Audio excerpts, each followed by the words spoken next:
তোরা সবাই হাতে চুরি পরে ঘরের মধ্যে বসে থাক। কারা কারা আমার সর্বনাশ করলো এখন পর্যন্ত খুঁজে বের করতে পারলি না?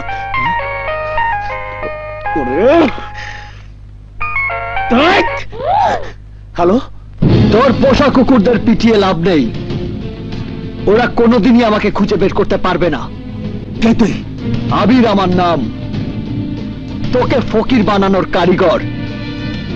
আমি তোকে চ্যালেঞ্জ করেছিলাম মির্জা, সেই চ্যালেঞ্জের সেমিফাইনাল গেমটা খেলা হয়ে গেছে,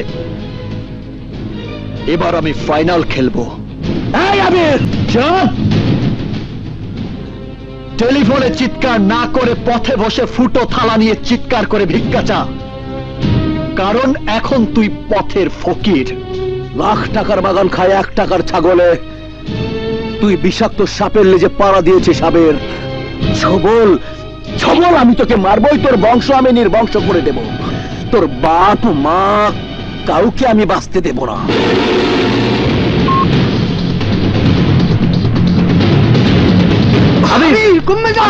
আবির কোথায় যাচ্ছিস আবির?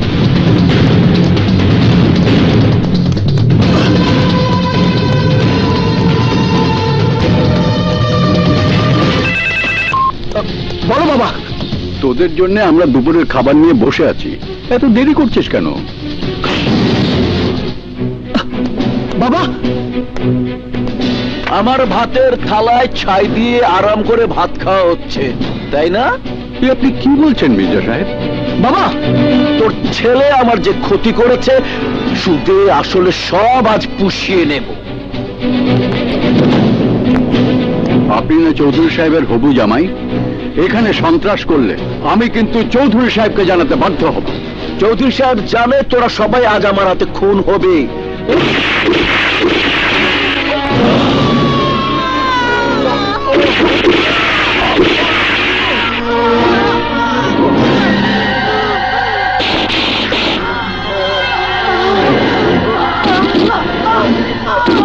Move. Follow me.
এই ছাড়াও ওদের, ছাড়াও, ছাড়াও, ছাড়াও ওদের।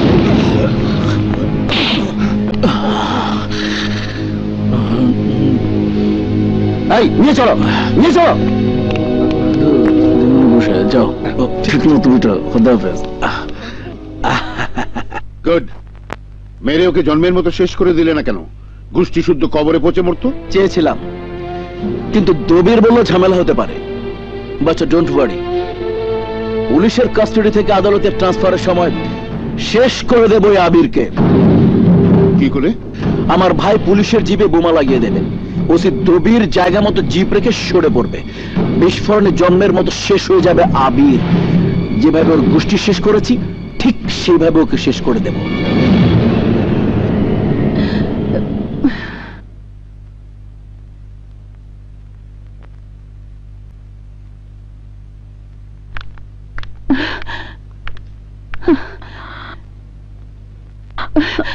আবির,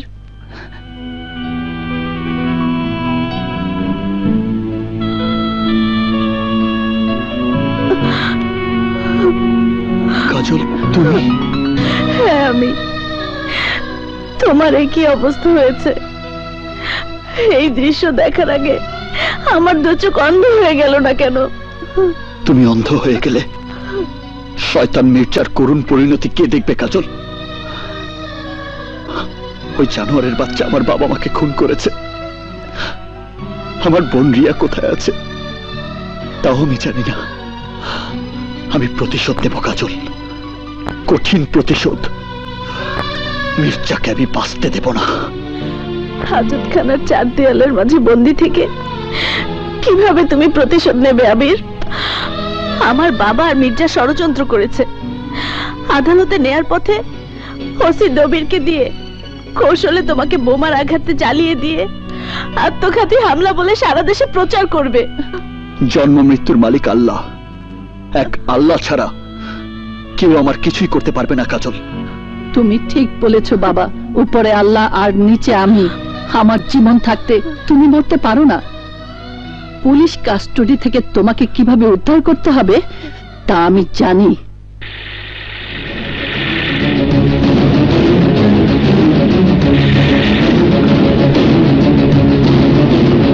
এই দোকানের পাশে গাড়ি রাখো।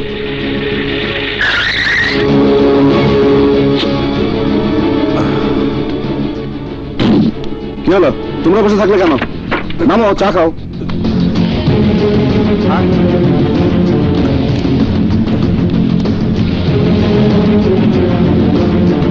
এই দোকানদার, সবাইকে স্পেশাল করে চা দাও। দিতেছি স্যার।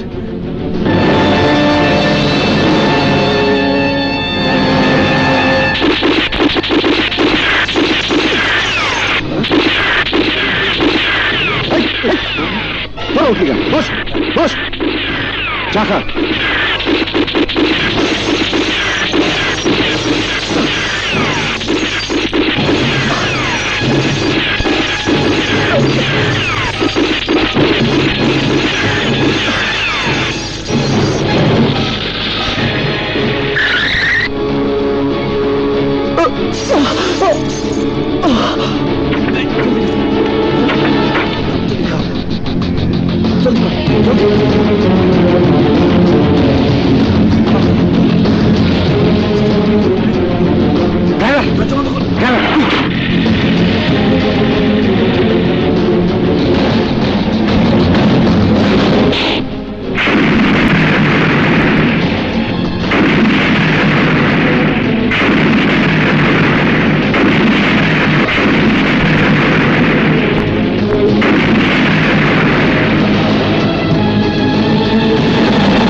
ডাক্তার আঙ্কেল, আপনার ঋণ আমি কি দিয়ে শোধ করব?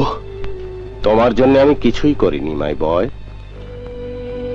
ডাক্তার হিসাবে আমি শুধু আমার কর্তব্য পালন করেছি মাত্র।